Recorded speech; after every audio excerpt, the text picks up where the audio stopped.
them. Here's a glance of the axe.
So a while ago I made a video called Australian/American axe efficiency versus European axe, and the whole point of the video was showing that context matters, since a lot of Americans and Australians claim that the American and Australian axes are superior in design, when really what it's about is it's superior for what they were chopping.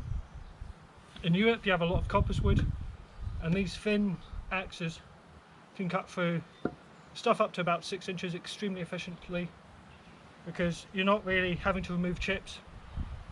2-3 blows in the front, a couple in the back, and you're through. The heavier, more wedged Australian and American axe, they excel in removing chips, but when you're trying to cut smaller stuff it just slows the axe down, and there's no point trying to bust out chips of 6-inch trees. And also, if you're trying to harvest poles for other uses, you're just splitting them in half and damaging them.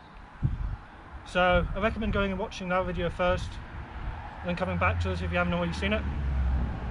But today I'm going to show a European style axe in beech. This is quite, it's not 100% fresh, it's a little bit dry, but it's an extremely hard and dense wood. And I think it's pretty comparable to what you'll see a lot of woods in Australia are like. Maybe not quite as hard, but it's certainly, if you watch Basque axemen competing versus Australian axemen competing, you'll see them take similar times to cut the wood.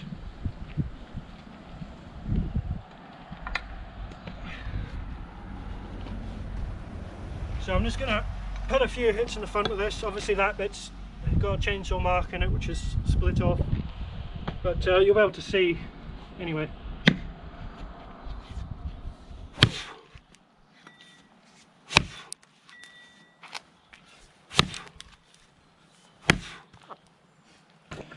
So here on the larger wood I've just done my first round of hits. So 1, 2, 3, 4. You can see how little wedging action is on that wood. It's not really breaking a chip. Ideally what you want to see is cracks all running all the way along, meeting up, but on making this cut here, which is about a, it's kind of a weird shaped log, but it's about a 10-inch log. Instead of having to put a round of 4 blows in, I would have to put another round of blows in here to actually get that chip out. So I'm just going to put another round of blows in the same place and see if I can get it out, but otherwise it's not really going to go anywhere.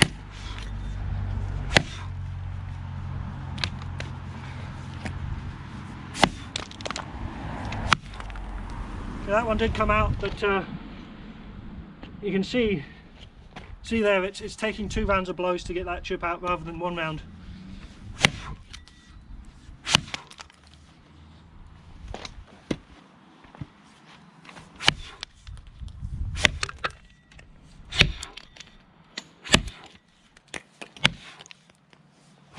So like ideally that's what you do, is make your notches smaller and break it out that way. But you can see there it's more hits, you're getting less work done, and this is why I think the European axe has developed a bad reputation amongst Americans and Australians, is because it's really not intended for this kind of work. It excels at what it does. It's a bit like taking a you know, a normal car off-roading, you're gonna say this car's crap, but for its intended use, it's fine. Okay, so now we've got a Basque racing axe, which is, I think, the closest axe I have to a proper Tasmanian pattern. You know, the Australian axe. These are the Basque competition axes, specifically for cutting beech. So this is a lot heavier than the European axe I was using. It's a good 800 grams heavier. This is the Basque 2.4 racer. We also have a 2 kilo racer, which I'm going to show you in a minute, but I'll just get around the hits in here to begin with.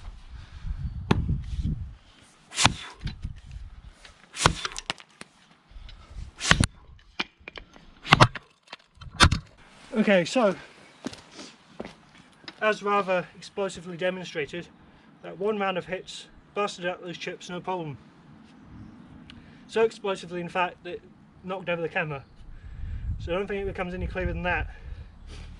So the wedgier action, convex cheeks, they really just completely outmatch the European axe in harder woods of larger size. So that's where the idea that these are superior comes from.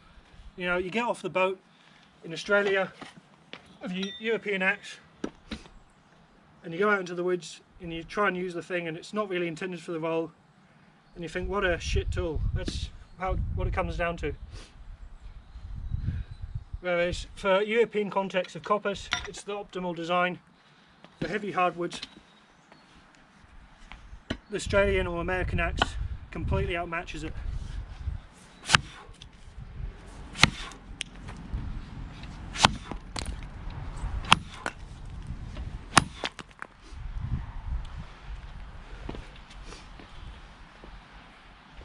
So, as I said earlier, this is the 2.4 model, and if you watch Basque axemen, we have the helper, and when they get to about this stage they switch axe, and that's because now we're suddenly not busting out as big a chip, we don't need the weight. So I'll get my helper to pass me. This is the 2 kilo axe. Really the head weight's about 1.5 kilos because they measure the whole weight of the axe. You can see this is a bit smaller and lighter, so when they get to this stage they switch it out just to save energy because they're cutting 20 logs, not one.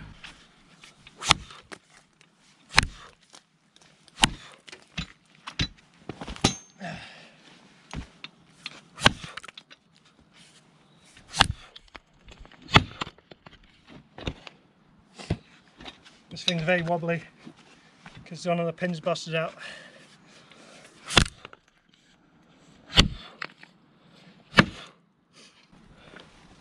So I reckon these Basque racers are probably the best axe in the world. Really good geometry, really good sizes, and they're quite inexpensive for what you get, really. Unfortunately they're becoming hard to find, and a lot of collectors are buying them now, which is a shame for guys like us who actually use them, because you know, these guys have deep pockets and they buy up everything. So you know, hopefully you can get one before they're just impossible, but they already are kind of, it's a bit late. So bloody good axes, really good handles on them, brilliant palm swell.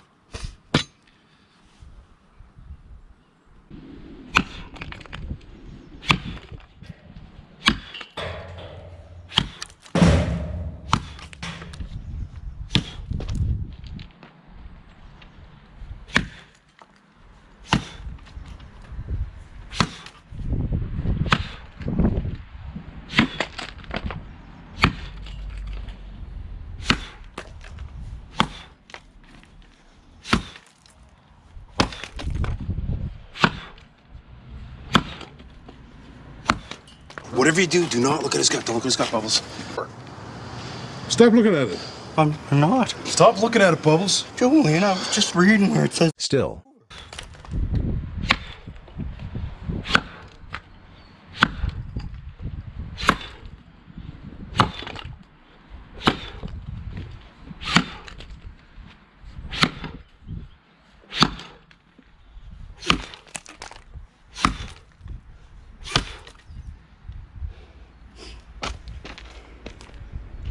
was that? We're not reaching out far enough. Yeah. I think that was the balance button there.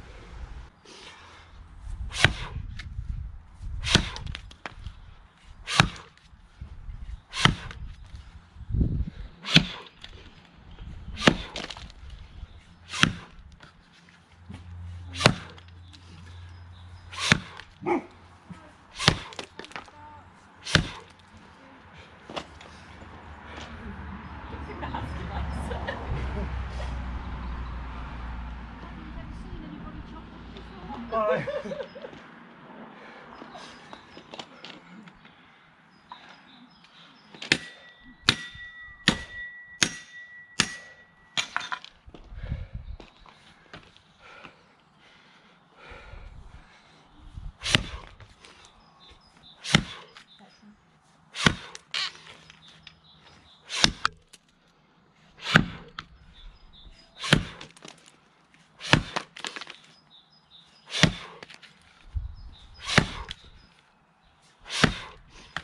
Yeah, it's rolling around on that pin. Just wouldn't go down far enough. That's annoying.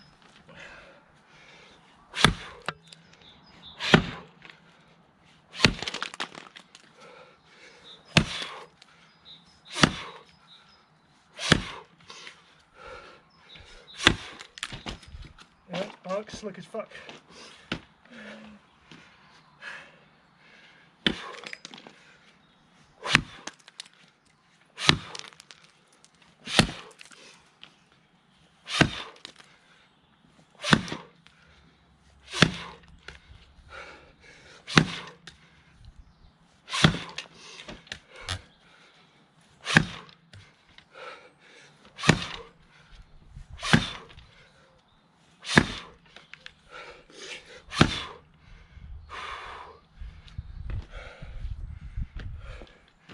Hate driving beach. Tough one. Yep.